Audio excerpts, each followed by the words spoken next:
Hey, today let's talk about the mix bus. I've been receiving a bunch of questions when it comes to mix bus processing, and in this video, I'm going to share with you my strategy, my approach when it comes to add processing on my mix bus.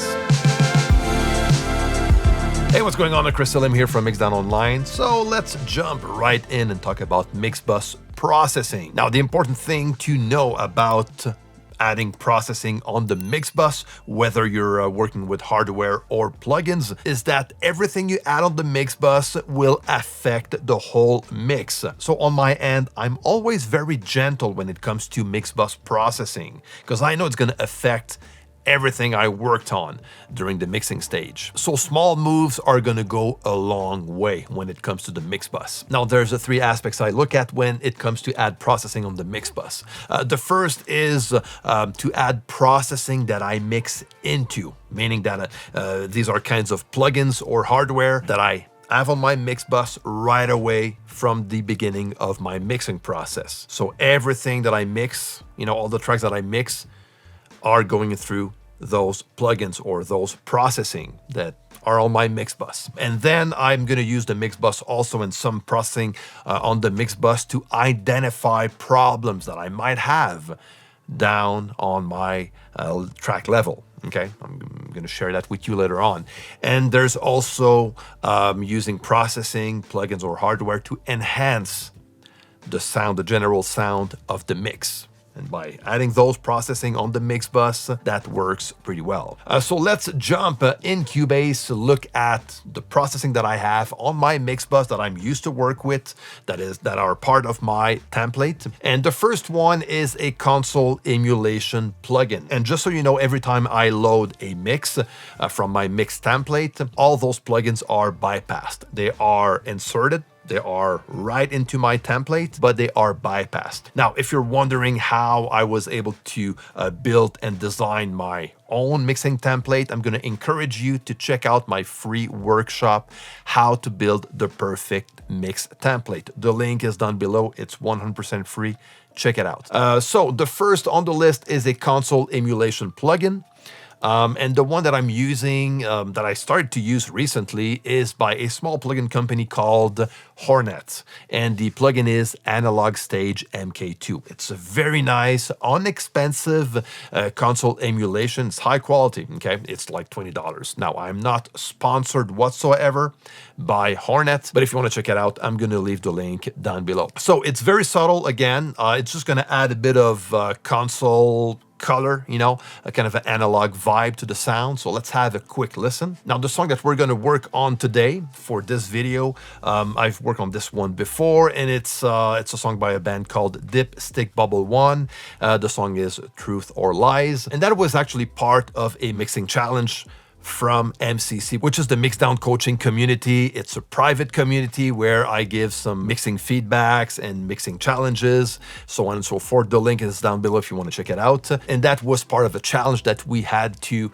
do, and I actually made a mix version of this song, and that is the song that I'm going to use in this video. So let's start by activating the plugin, the Hornet Analog Stage MK2, and I'm going to bypass it as we go. Along another day. Is it a question of your faith? Oh yeah, it's a waste. So it adds a very nice tone to the mix, just a bit of kind of an analog darker tone, which is kind of nice, And again, it's very subtle. The next on the list is a compressor, which is the Tegler Crème analog compressor. That is the only hardware that I use on my chain. It's my go-to compressor when it comes to the stereo bus compressor, and I really, really like working with this one. As far as the parameters goes on the Tegler Crème, I use an internal sidechain 220 Hertz. I have a gain reduction on maybe a couple of dBs of gain reduction, not more than that. A slow attack, a fast release, and the threshold stays at the same level. And I also have a boost on the passive EQ that is on the Tegler Creme, which is quite nice. So a bit of boost, just a dB boost at 60 hertz, a couple of dBs, like 3 dB boost at 16 hertz also, which is also pretty nice and very, very subtle. Sounds very good also. And the way it's set up, it's compression first, and then the signal goes into the EQ before getting back in Cubase. And from Cubase, I level up the incoming signal that goes into the Tegler Creme. So that's why my threshold stays at the same place, and I manage the amount of gain reduction by the amount of signal going into the Tegler Creme.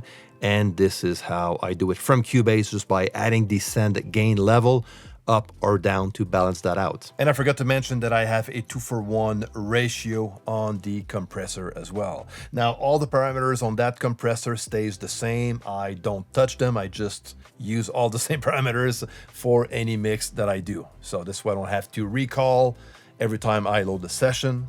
Everything stays the same. And those two types of processing, I just add them up from the beginning of the mix and I mix into them. Okay.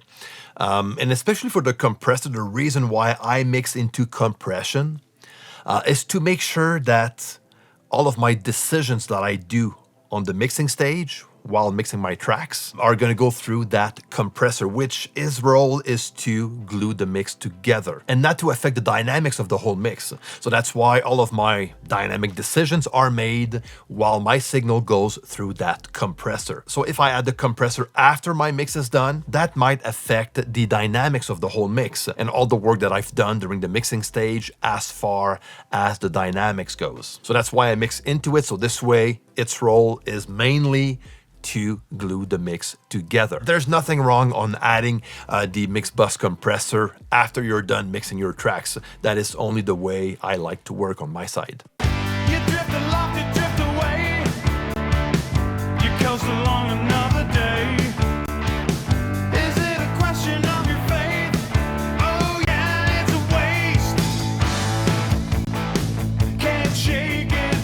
Now, if I don't use my Tegler Creme, let's say I'm on the road mixing on my laptop, I'm going to use an alternative and use plugins in that case. The first one would be the SSL native stereo bus compressor. It's a very good one. Of course, it's modeled after the famous SSL bus compressor, and this one works very well. And also any type of Pultec type EQ. And this one is actually pretty good from IK Multimedia, the EQP1A. So I'm just going to use it the same way as the Tegler Creme uses its own passive EQ. A bit of boost on the low end and high end, and those plugins I mix into also in this type of situation where I don't have my Tegler Creme hardware with me. So that gives me a very good alternative. Now, the next one on the list is the Pro Q3. It's a more of a surgical type EQ approach where I use this plugin for.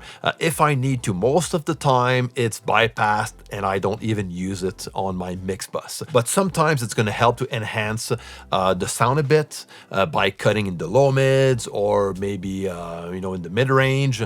But most of the time that actually can point me out to problems that I have on the individual track level of my mix.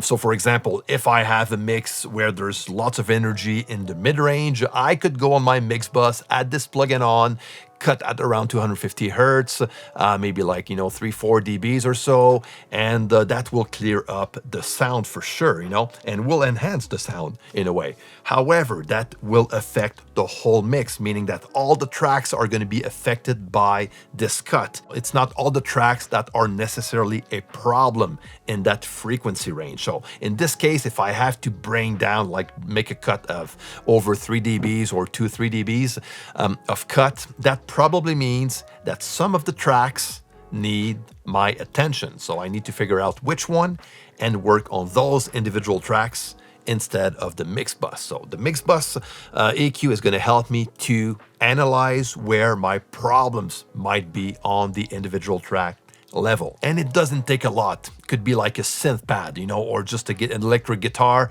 that has lots of energy at 200, 250 hertz that is masking the whole mix and affecting the general tone of the mix. And by fixing that at the individual track level will help to clear up the whole mix. But I can also use it just to, fine tune a few things. I could use a cut at 250 hertz on the full mix, like a 0.5 dB cut, and that could actually help to fine tune the whole mix. I don't have a problem with that, and I might do it. And that could be a very good EQ to do so. So there you go. So this is how I use the FabFilter Pro Q3 on the mix bus. But again, most of the time, I just don't. Now, the next one on the list is the Millennia. Again, I don't use it all the time, but it's there if I need it. And I like to use this plugin to add smooth top end. This plugin has such a nice top end that is added to the signal. It's unbelievable. It's smooth, it's clear, but it's not aggressive or harsh whatsoever. And it doesn't sound too digital, if I can say that. Sometimes only the Tegler Crème's EQ is gonna do the trick, but if I need to add more, since I'm, again, mixing into the crème, but if I need to add more afterwards, I use the Millennia ZQ. So let's listen to it. You drift aloft, you drift away. You coast along another day. Is it a question of your faith? Very subtle, but works very, very well. But again, if I don't need it, I don't use it. Now, the next one on the list is the Black Box, again by Plugin Alliance. Very good saturation type plugin, adds very nice types of harmonics to the sound, and I literally don't add any parameters. I just leave it as it is. It's default value, and that's it. I just pass the mix and the signal through the plugin, and it does the job pretty well. Very subtle again, but it kind of brings the mix a bit more forward. Let's have a listen. You drift aloft, you drift away. You coast along another day. Is it a question of your faith? Oh yeah. Yeah, the high mids are a bit more present, and I kind of like that. Love this plugin. And again, I'm not doing anything, I just use the default values and I'm good to go. The next one on the list, and again, this one I don't use all the time. This one is the BX Digital V3. Again, by Brainworks or Plugin Alliance. And I'm only using the stereo width parameter of this plugin. And I think this is one of the best stereo imager that I've worked with. This one, and also the isotope free imager, is actually very good also. But I really like working with this one, and that's the only thing I do with it, but there's so much more I can do with this plugin. It's an amazing plugin, but for the purpose of my mix bus, this is how I use it. Just a tiny bit of stereo width, and that's it, and very, very gentle. I'm always careful when it comes to stereo imaging. It needs to sound transparent, and I don't like when you can notice too much. So let's listen to it. You drift aloft, you drift away. You coast along another day. Is it a question of your faith? Very subtle once again, just to add a bit of width, and that's it. So this is the main processing that I use on my mix bus, but there's also this last plugin that is also bypassed.